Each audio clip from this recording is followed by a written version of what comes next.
Hello बच्चों, मैं स्मिता बिजलवान स्वागत करती हूं आपका आईसीटी वर्चुअल क्लासरूम में। आशा करती हूं आप सभी स्वस्थ होंगे और अच्छे से अपनी पढ़ाई कर रहे होंगे। बच्चों, आज हम पढ़ने जा रहे हैं क्लास 11 की केमिस्ट्री। क्लास 11 केमिस्ट्री में हमारा चैप्टर चल रहा है classification of elements and periodicity in properties of elements. तो बच्चों, इस चैप्टर में हम क्लासिफिकेशन के बारे में अच्छे से पढ़ चुके हैं कि एलिमेंट्स, सबसे पहले हमने पढ़ा कि एलिमेंट्स क्या होते हैं, एलिमेंट्स कौन कौन से टाइप्स के होते हैं, एलिमेंट्स को हम क्यों क्लासिफाई करते हैं और कैसे हम एलिमेंट्स को क्लासिफाई करते हैं अलग अलग ग्रुप्स में और पीरियड्स में। ठीक है, कैसे हम इन्हें अलग अलग ब्लॉक्स में क्लासिफाई करते हैं कि S, P, D, F block.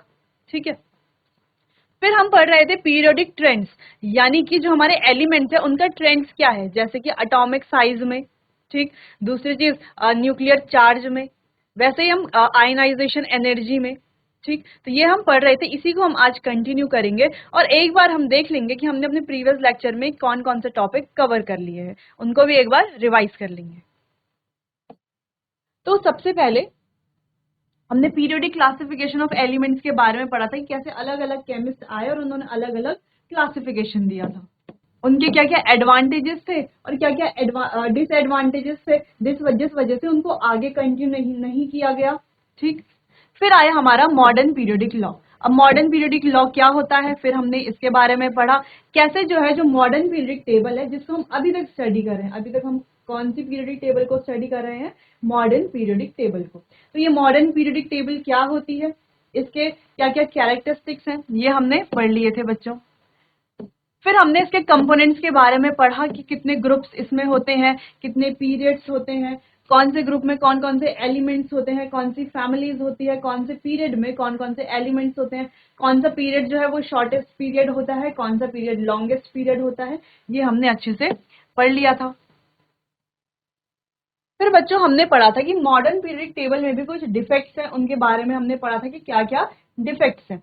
फिर हमने पढ़ा था एस ब्लॉक के बारे में, पी ब्लॉक के बारे में, डी ब्लॉक के बारे में और एफ ब्लॉक के बारे में, इनके क्या क्या कंपोनेंट्स हैं, क्या क्या प्रॉपर्टीज हैं, क्या क्या कैरेक्टरिस्टिक्स हैं। फिर हमने पढ़ा था अहबॉफ प्रिंसिपल के बारे में। अब अहबॉफ प्रिंसिपल क्या बताता है, ये बताता है कि हमें किसी भी एलिमेंट का जब हम इलेक्ट्रॉनिक कॉन्फ़िगरेशन लिखते हैं तो इलेक्ट्रॉन्स को कैसे लिखेंगे, कैसे हम अलग अलग सब शेल्स में इलेक्ट्रॉन को फिल करेंगे। तो कैसे फिल किया जाता है इलेक्ट्रॉन्स को, इलेक्ट्रॉन को फिल किया जाता है उस सब शेल में सबसे पहले जिसकी एनर्जी क्या होती है, लोवेस्ट होती है।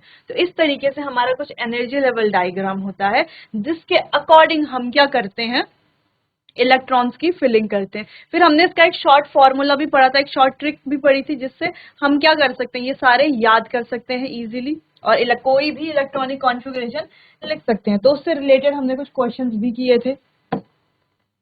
कुछ एक्सेप्शनल इलेक्ट्रॉनिक कॉन्फ़िगरेशन के बारे में भी हमने पढ़ा था। फिर हमने आइसो इलेक्ट्रॉनिक स्पीसीज के बारे में पढ़ा था कि आइसो इलेक्ट्रॉनिक स्पीसीज क्या होती हैं। चलिए बच्चों, फिर हम पीरियोडिक प्रॉपर्टीज के बारे में पढ़ रहे थे, जहां पर हमने सबसे पहले पढ़ा था इफेक्टिव न्यूक्लियर चार्ज, जिसे Z इफेक्टिव कहा जाता है। फिर हमने पढ़ा एटॉमिक साइज और फिर हम पढ़ रहे थे आयनाइजेशन एनर्जी। तो आज हम आयनाइजेशन एनर्जी को ही कंटिन्यू करेंगे। चलिए, अब आयनाइजेशन एनर्जी के बारे में हमने क्या क्या पढ़ लिया था अभी तक हमने पढ़ा कि आयनाइजेशन एनर्जी होती क्या है, किसी एटम से किसी इलेक्ट्रॉन को रिमूव करने के लिए जितनी एनर्जी हमें देनी पड़ती है ना। कोई एटम है, उसमें क्या है, एक इलेक्ट्रॉन है, तो ऐसे ही तो हम बिल्कुल रिमूव नहीं कर सकते इलेक्ट्रॉन को। तो इलेक्ट्रॉन को रिमूव करने के लिए हमें क्या करना पड़ेगा, एनर्जी देनी पड़ेगी। ठीक है, तो जितनी एनर्जी हमें इलेक्ट्रॉन को रिमूव करने के लिए देनी पड़ेगी, उसी एनर्जी को क्या कहा जाता है, आयनाइजेशन एनर्जी कहा जाता है। अब ये जो आयनाइजेशन एनर्जी है बच्चों, अगर हम किसी फुली फिल्ड, है ना, कोई एटम है जिसका जो सब शेल है वो क्या है, फुली फिल्ड है या हाफ फिल्ड है, तो उनसे अगर हम इलेक्ट्रॉन निकालते हैं तो हमें बहुत ज्यादा एनर्जी की आवश्यकता होती है, क्योंकि एनर्जी का ऑर्डर क्या होता है कि फुली फिल्ड में ज्यादा एनर्जी चाहिए होती है इलेक्ट्रॉन को निकालने के लिए, हाफ फिल्ड में भी ज्यादा एनर्जी चाहिए होती है, जबकि जो पार्शियली फिल्ड सब शेल्स होते हैं वहां पर हमें ज्यादा एनर्जी की जरूरत नहीं होती। ठीक, यानी कि अदर टू के कंपेरिजन में पार्शियली फिल्ड वाले की एनर्जी थोड़ा लो होती है। चलिए, फिर हमने पढ़ा कि एटॉमिक साइज और एटॉमिक रेडियस का क्या रिलेशन है आयनाइजेशन एनर्जी से। तो इसको हमने एक फॉर्मूले की मदद से क्या किया बच्चों, रिलेट किया कि जैसे जैसे साइज इंक्रीज होगा वैसे वैसे आयनाइजेशन एनर्जी क्या होगी, डिक्रीज होगी। साइज अगर इंक्रीज होगा तो आयनाइजेशन एनर्जी डिक्रीज होगी। ठीक, तो दोनों में क्या है, दोनों क्या है, इनवर्सली प्रोपोर्शनल है। फिर एक और हमने यहाँ पर सेकेंड पॉइंट पढ़ा शील्डिंग इफेक्ट के बारे में कि जैसे जैसे बच्चों जेड इफेक्टिव बढ़ेगा, अब जेड इफेक्टिव है क्या, जो कि हम पहले भी पढ़ चुके हैं, actual attraction power of nucleus. तो जैसे जैसे जेड इफेक्टिव बढ़ेगा वैसे वैसे आयनाइजेशन एनर्जी क्या होगी, कम होगी। ठीक है, तो जब हम किसी पीरियड में आगे की तरफ जाते हैं तो जेड इफेक्टिव बढ़ता है, बिल्कुल जेड इफेक्टिव क्या होता है, इंक्रीज होता है। जेड इफेक्टिव बढ़ने की वजह से आगे की तरफ क्या होता है, आयनाइजेशन एनर्जी क्या होती है, कम होती है बच्चों। चलिए, अब सेम बात न्यूक्लियर चार्ज की, जो कि अभी हमने पढ़ा। तो यहाँ पर साइन ये वाला है, यानी कि जैसे जैसे जेड इफेक्टिव बढ़ेगा, जब हम ग्रुप में कहाँ से जाते हैं, आगे की तरफ जाते हैं, लेफ्ट टू राइट जाते हैं किसी पीरियड में। ठीक है, जब हम लेफ्ट टू राइट जाते हैं किसी पीरियड में, तो हमने क्या देखा बच्चों कि जेड इफेक्टिव क्या होता है, इंक्रीज हो रहा है। तो जेड इफेक्टिव जब बढ़ रहा है तो आयनाइजेशन एनर्जी भी क्या होती है, बढ़ती है। जेड इफेक्टिव बढ़ना यानी कि वो जो न्यूक्लियस है वो इलेक्ट्रॉन को बहुत टाइटली क्या करके रखेगा, होल्ड करके रखेगा। ठीक है, जेड इफेक्टिव के बढ़ने से अब जब न्यूक्लियस इलेक्ट्रॉन को टाइटली होल्ड करके रख रहा है तो उस इलेक्ट्रॉन को रिमूव करने के लिए हमें एनर्जी भी तो उतनी ज्यादा देनी पड़ेगी। अगर वो उसको उतने टाइटली होल्ड करके नहीं रखेगा, यानी कि लूजली होल्ड करेगा, तो हमें ज्यादा आयनाइजेशन एनर्जी नहीं देनी पड़ेगी। लेकिन अगर वो ज्यादा टाइटली होल्ड करके रखेगा तो हमें आयनाइजेशन एनर्जी भी ज्यादा देनी पड़ेगी। ठीक, तो यानी कि ग्रुप में आगे की तरफ बढ़ते हुए अगर क्या होता है, जेड इफेक्टिव इंक्रीज होता है तो आयनाइजेशन एनर्जी भी क्या होती है बच्चों, इंक्रीज होती है। और अगर हम राइट से लेफ्ट की तरफ जाएं तो जेड इफेक्टिव डिक्रीज होता है, यानी कि आयनाइजेशन एनर्जी भी क्या होती है, डिक्रीज होती है। चलिए, फिर हमने न्यूक्लियर चार्ज के बारे में पढ़ा आयनाइजेशन एनर्जी में कि न्यूक्लियर चार्ज और आयनाइजेशन एनर्जी कैसे रिलेटेड है, जो कि हमने अभी पढ़ा इफेक्टिव न्यूक्लियर चार्ज के बारे में। वही सेम चीज यहाँ पर भी है कि न्यूक्लियर चार्ज अगर बढ़ेगा तो आयनाइजेशन एनर्जी भी बढ़ेगी। क्यों बढ़ेगी, क्योंकि वो इलेक्ट्रॉन्स को क्या करेंगे, ज्यादा टाइटली पकड़ के रखेंगे। ठीक, ज्यादा टाइटली पकड़ के रखेंगे तो ज्यादा एनर्जी देनी पड़ेगी इलेक्ट्रॉन को शेल से बाहर निकालने के लिए। ठीक, बात करते हैं पेनिट्रेशन पावर की। अब पेनिट्रेशन पावर के बारे में हमने क्या पढ़ा कि जैसे न्यूक्लियस है, अब न्यूक्लियस के बाहर से क्या है, ये शेल्स हैं, क्या है, ये हमारी सब शेल्स हैं। सबसे पास कौन सा है, एस, फिर उसके बाद पी, फिर उसके बाद डी, फिर उसके बाद एफ। यानी कि सबसे ज्यादा आयनाइजेशन एनर्जी किसमें लगेगी, एस वाले में, क्योंकि ये सबसे पास है तो इलेक्ट्रॉन्स न्यूक्लियस से सबसे ज्यादा अट्रैक्टेड भी होंगे। ये सबसे दूर है, यहाँ पर डिस्टेंस ज्यादा है तो इलेक्ट्रॉन इतने ज्यादा इसके अट्रैक्शन में नहीं होंगे, यानी कि इतने ज्यादा इससे टाइटली हेल्ड नहीं होंगे। ठीक, चलिए, फिर बात की थी हमने सबसे इंपॉर्टेंट पॉइंट की, जो कि है electronic configuration.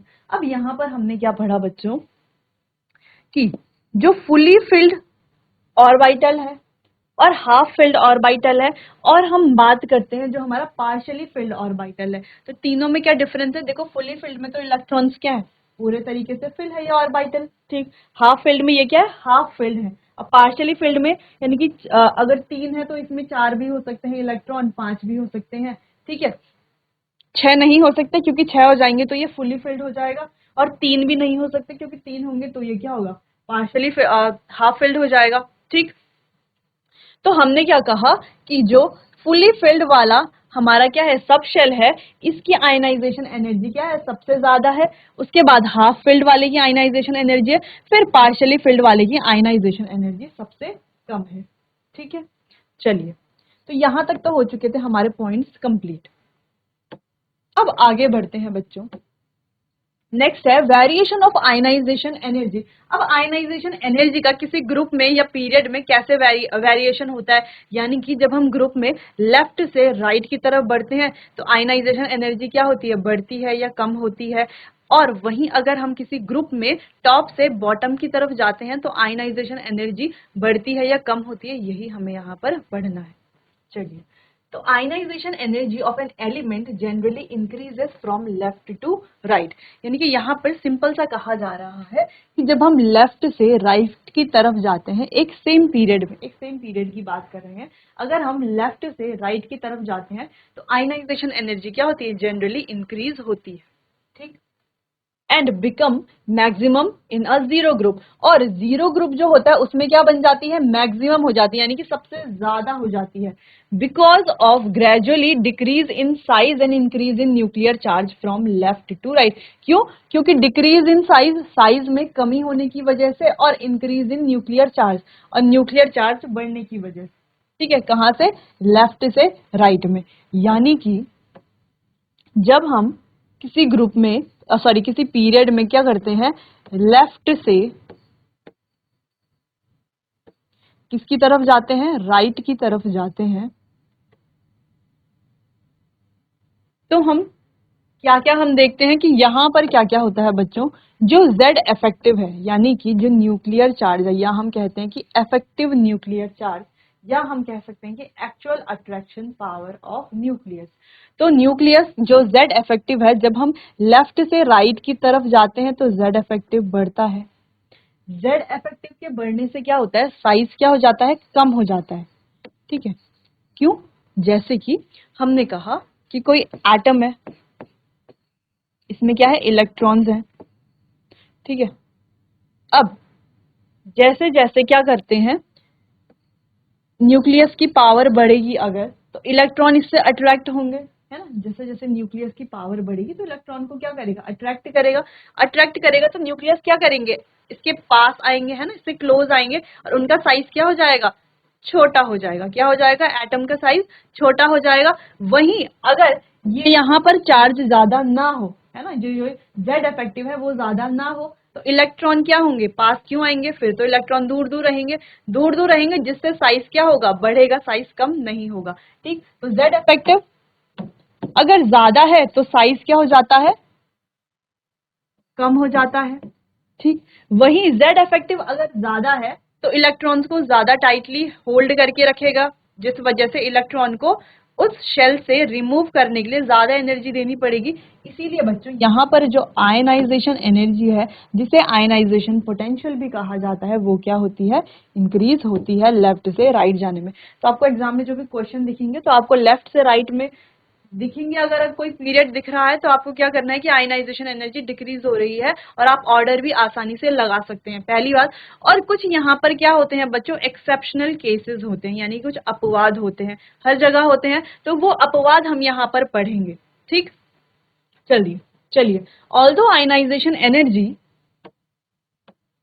increases from left to right across a period, variation along the period is not quite linear। ठीक है, तो वेरिएशन क्या है, क्वाइट लीनियर नहीं है। अच्छा, कुछ यहाँ पर एक्सेप्शनल केसेस भी हैं, वो हम यहाँ पर पढ़ेंगे। उससे पहले ग्रुप की बात कर लेते हैं। अब ग्रुप में देखो, जब हम टॉप से बॉटम जाते हैं, ठीक है, किसी ग्रुप की बात करते हैं, जब हम क्या कर रहे हैं, टॉप से बॉटम की तरफ जा रहे हैं,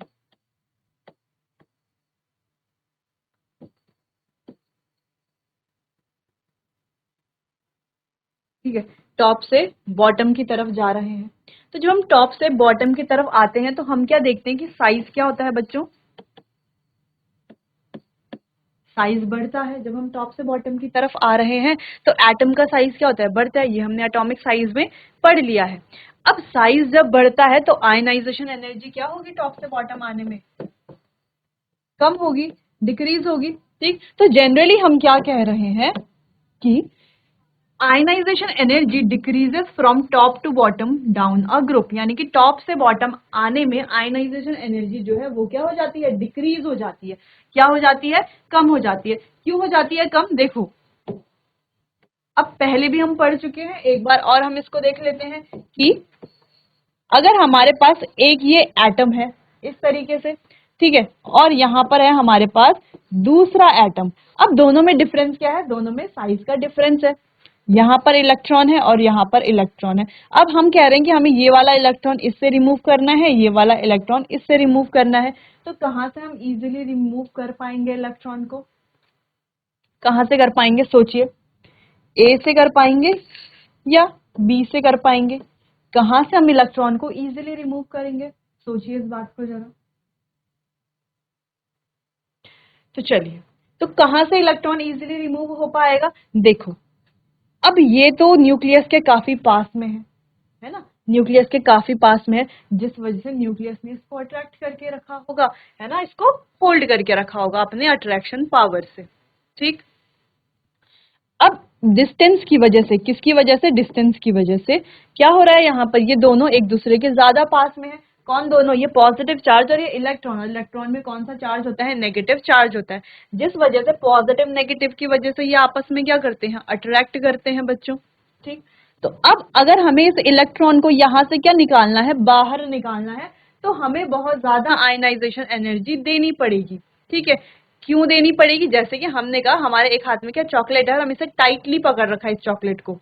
ठीक है, टाइटली पकड़ रखा है, या एक मार्कर है, हमने इसे क्या कर रखा है, बहुत टाइटली पकड़ा हुआ है। ठीक है, तो अब अगर हमने इसे बहुत टाइटली पकड़ा हुआ है और किसी को ये मार्कर चाहिए, है ना, या इस मार्कर को इस हाथ से क्या करना है, रिमूव करना है, यानी कि हटाना है, तो बहुत ज्यादा एनर्जी हमें लगानी पड़ेगी, है ना, ज्यादा एनर्जी लगानी पड़ेगी, क्योंकि हाथ ने जो है इसको अच्छे से टाइटली पकड़ रखा है, इसीलिए हमें ज्यादा एनर्जी लगाने की जरूरत यहाँ पर पड़ रही है।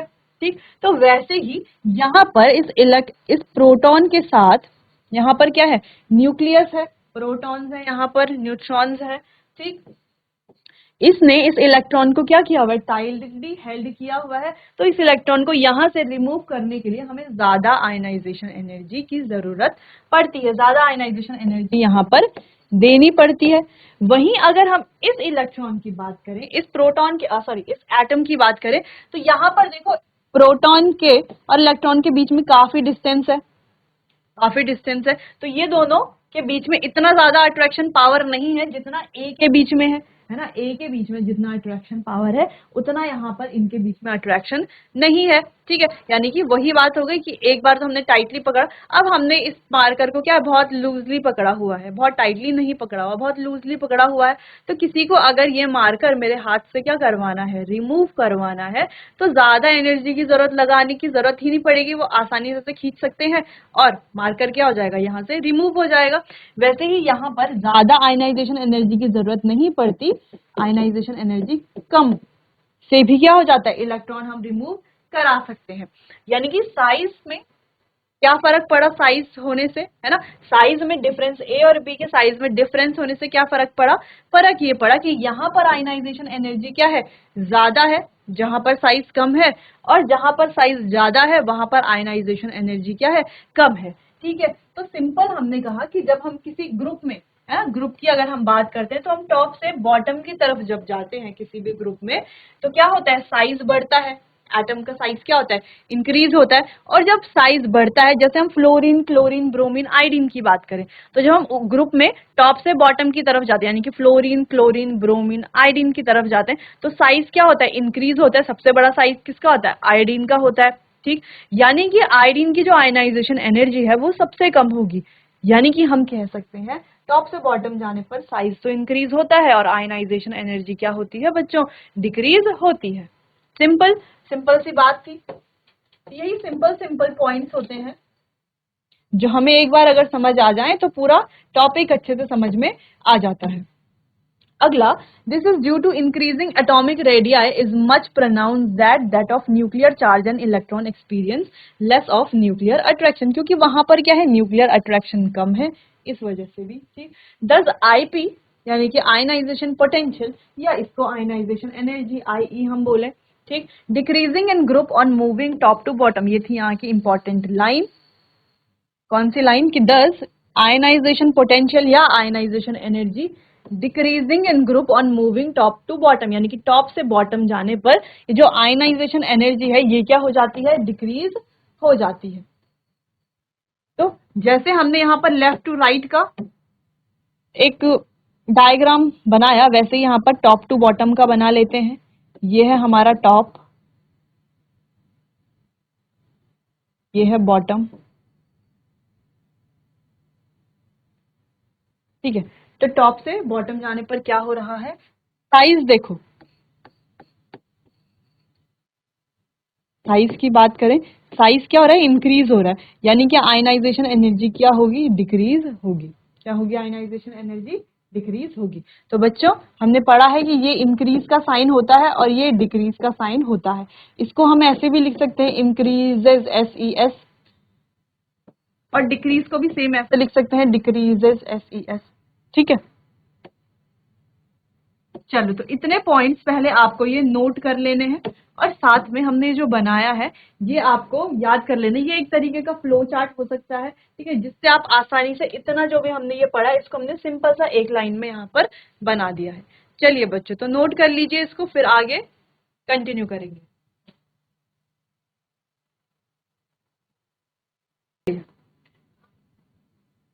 इतना पॉइंट समझ में आया कि कैसे कैसे हुआ।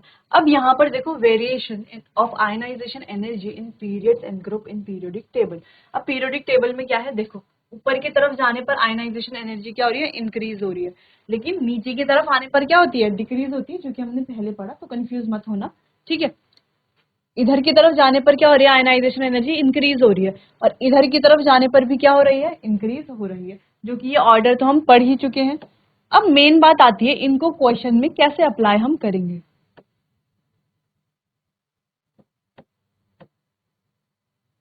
चलिए, तो यहां पर है पहला क्वेश्चन। तो पहला क्वेश्चन क्या है, the ionization energy of Na positive is more than that of Ne although both have same electronic configuration, explain why. अब यहां पर कहा जा रहा है कि Na पॉजिटिव और Ne कितने इलेक्ट्रॉन है, देखो Ne में तो 10 इलेक्ट्रॉन्स होते हैं, कितने इलेक्ट्रॉन्स होते हैं, 10 इलेक्ट्रॉन होते हैं। ठीक, सोडियम में कितने इलेक्ट्रॉन होते हैं, 11 इलेक्ट्रॉन होते हैं, लेकिन एक पॉजिटिव चार्ज है, यानी कि एक इलेक्ट्रॉन यहाँ से क्या हो गया है, रिमूव हो गया है, तो कितने इलेक्ट्रॉन बचे, 10 इलेक्ट्रॉन बचे। ठीक, तो क्वेश्चन में यही कह रहा है कि ionization energy of Na positive is more, इसकी एनर्जी क्या है, इससे ज्यादा है, दैट ऑफ Ne से ज्यादा है। क्यों है, जबकि दोनों में क्या है, सेम नंबर ऑफ इलेक्ट्रॉन। बच्चों, सेम नंबर ऑफ इलेक्ट्रॉन वाली जो स्पीसीज होती हैं उन्हें क्या कहा जाता है, सबसे पहले तो ये दोनों हैं क्या, आइसो इलेक्ट्रॉनिक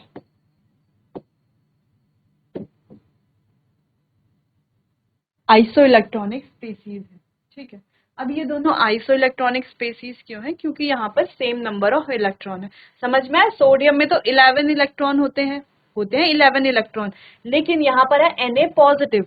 पॉजिटिव का मतलब एक इलेक्ट्रॉन यहाँ से क्या हो गया, रिमूव हो गया। ठीक है, तो यहाँ पर कितने बच गए, 10 इलेक्ट्रॉन बच गए, तो दोनों क्या हो गया, आइसो इलेक्ट्रॉनिक स्पीसीज हो गए। तो अब हमें बताना है बच्चों कि ये और ये दोनों में सेम नंबर ऑफ इलेक्ट्रॉन है, फिर भी हम कह रहे हैं कि इसकी आयनाइजेशन एनर्जी ज्यादा है इससे। ऐसा क्यों है, चलिए, although Na and Ne have same electronic configuration, अब इनकी इलेक्ट्रॉनिक कॉन्फ़िगरेशन भी क्या होगी बच्चों, सेम होगी, but the nuclear charge in Na positive is more then the Ne, लेकिन Na पॉजिटिव में न्यूक्लियर चार्ज क्या होगा, ज्यादा होगा, जिस वजह से ये इलेक्ट्रॉन को ज्यादा टाइटली हेल्ड करके रखेगा। अब ज्यादा टाइटली हेल्ड करके रखेगा तो क्या करेगा, तो इसकी आयनाइजेशन एनर्जी भी ज्यादा होगी। कैसे होगी, देखो, अब यहाँ पर पहले 11 इलेक्ट्रॉन थे और कितने, अब 10 इलेक्ट्रॉन हो गए, लेकिन बच्चों प्रोटॉन तो अभी भी 11 ही है ना, 11 प्रोटॉन है, और यहाँ पर 10 इलेक्ट्रॉन है और पहले प्रोटॉन भी कितने हैं, 10 ही प्रोटॉन है, तो 10 इलेक्ट्रॉन 10 प्रोटॉन, लेकिन यहाँ पर देखो 11 इलेक्ट्रॉन है और यहाँ पर 10 ही इलेक्ट्रॉन है, यानी कि यहाँ पर जो है न्यूक्लियर चार्ज ज्यादा है।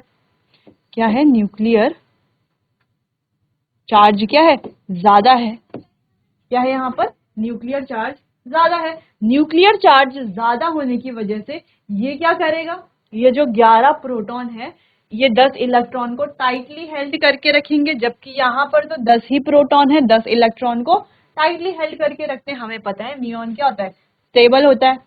ठीक है, होता है स्टेबल, क्योंकि इसकी क्या है, कॉन्फ्यूग जो ऑक्टेट है वो कंप्लीट होता है, इसीलिए स्टेबल होता है। लेकिन अब Na पॉजिटिव ने भी नियॉन की जो कॉन्फ़िगरेशन है वो अचीव कर लिया है, तो अब दोनों बराबर ही, लेकिन वही बात आ जाती है कि यहाँ पर जो है प्रोटॉन की संख्या ज्यादा है, जिस वजह से न्यूक्लियर चार्ज ज्यादा है। अब न्यूक्लियर चार्ज ज्यादा है तो इलेक्ट्रॉन को ज्यादा टाइटली हेल्ड करके रखेगा। अब इलेक्ट्रॉन को ज्यादा टाइटली हेल्ड करके रखेगा तो इलेक्ट्रॉन को रिमूव करने के लिए, है ना, जो आयनाइजेशन एनर्जी होती है, इलेक्ट्रॉन को रिमूव करने की एनर्जी, वो भी क्या देनी पड़ेगी, ज्यादा देनी पड़ेगी, क्योंकि प्रोटॉन्स क्या है, ज्यादा है, इस वजह से, न्यूक्लियर चार्ज की वजह से।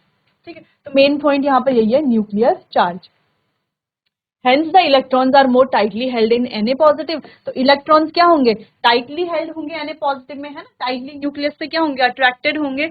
इस वजह से यहाँ पर क्या होगी, आयनाइजेशन एनर्जी ज्यादा होगी। ठीक, तो इस तरीके के क्वेश्चन आते हैं बच्चों एग्जाम में, जहां पर आपको कंफ्यूज किया जाता है, बोला जाता है कि देखो इलेक्ट्रॉन तो सेम है, क्यों इसकी आयनाइजेशन एनर्जी ज्यादा है। तो इस तरीके के बहुत सारे क्वेश्चंस आप देखेंगे एग्जाम्स में। तो इसी तरीके से आपको क्या करना है, उनको सॉल्व करना है। तो आपको अप्रोच पता होनी चाहिए कि आपको देखना क्या है, जो भी हमने पढ़ा है उससे बाहर का तो कुछ नहीं आता। ठीक, चलिए, तो इस क्वेश्चन को आप कर लीजिए नोट अपनी कॉपी में और इसका सॉल्यूशन भी लिख लीजिए। फिर नेक्स्ट क्वेश्चन की तरफ बढ़ते हैं। चलिए बढ़ते हैं नेक्स्ट क्वेश्चन की तरफ। तो नेक्स्ट क्वेश्चन है बच्चों आपका होमवर्क। ये एक इजी क्वेश्चन है। तो नेक्स्ट क्वेश्चन आपने नोट तो कर ही लिया होगा, ठीक है। तो ये है आपका होमवर्क, ये आपको खुद से करके आना है घर से, फिर इसे मैं यहाँ पर कराऊंगी। नेक्स्ट क्वेश्चन की तरफ बढ़ते हैं। The first ionization of noble gases is higher than that of halogen. अब जो फर्स्ट आयनाइजेशन एनर्जी होती है नोबल गैसेस की, वो हायर होती है हेलोजन से। ऐसा क्यों होता है, क्यों होता है? अब सोचने वाली बात यह है, देखो, क्योंकि noble guys have stable electronic configuration. क्योंकि बच्चों नोबल गैस की जो इलेक्ट्रॉनिक कॉन्फ़िगरेशन होती है वो होती है स्टेबल, ठीक है। तो कोई भी इलेक्ट्रॉनिक कॉन्फ़िगरेशन अगर स्टेबल है तो उससे इलेक्ट्रॉन निकालने में हमें बहुत ज्यादा एनर्जी देनी पड़ती है। ठीक, जैसे कि हमने बात की कि जो फुली फिल्ड होते हैं, हमने बात की थी कि जो फुली फिल्ड होते हैं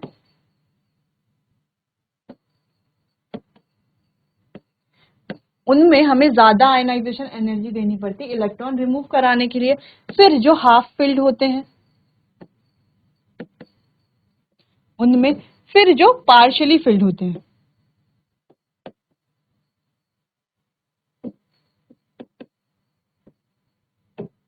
ठीक है।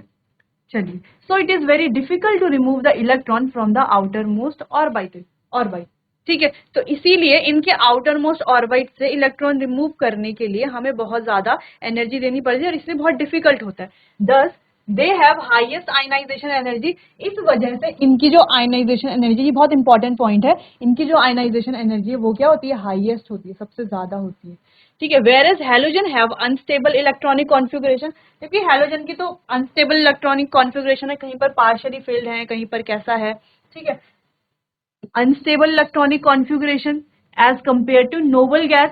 नोबल गैस से अगर हम कंपेयर करें तो it is easy to remove the outermost electron. तो यहां पर इजी हो जाता है आउटर मोस्ट इलेक्ट्रॉन को रिमूव करना। जैसे कि वही हमने बात की थी कि एक हाथ से हमने बहुत टाइटली मार्कर को पकड़ के रखा, एक हाथ से लूजली, यानी कि टाइटली किसने पकड़ के रखा, यानी कि जो भी हमारे क्या है नोबल गैसेस हैं, तो वो अपने इलेक्ट्रॉन को टाइटली हेल्ड रखते हैं क्योंकि उनके इलेक्ट्रॉनिक कॉन्फ़िगरेशन क्या है, स्टेबल है। वहीं अगर हम हैलोजेंस की बात करते हैं तो इनकी इलेक्ट्रॉनिक कॉन्फ़िगरेशन उतनी ज्यादा स्टेबल नहीं है, जिस वजह से ये इतने टाइटली क्या करते हैं, इलेक्ट्रॉन को हेल्ड नहीं कर पाते, जिस वजह से इनसे आसानी से इलेक्ट्रॉन निकाला जा सकता है, किनसे, हैलोजन से, नोबल गैसेस के कंपैरिजन में। इसीलिए इनकी जो आयनाइजेशन एनर्जी होती है किनकी, हैलोजन की, कम होती है नोबल गैसेस से।